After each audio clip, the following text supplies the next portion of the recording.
সর্বোচ্চ মহলের সিদ্ধান্তের পরই বৃহৎ স্বার্থে ভারতে ইলিশ রফতানির অনুমোদন দেওয়া হয়েছে বলে জানিয়েছেন অর্থ ও বাণিজ্য উপদেষ্টা ড সালাউদ্দিন আহমেদ।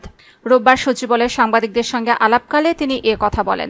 উপদেষ্টা বলেন, সর্বোচ্চ মহলের সিদ্ধান্তের পরই বৃহৎ স্বার্থে ভারতে ইলিশ রফতানির অনুমোদন দিয়েছে বাণিজ্য মন্ত্রণালয়। এতে দেশের বাজারে কোনো প্রভাব পড়বে না।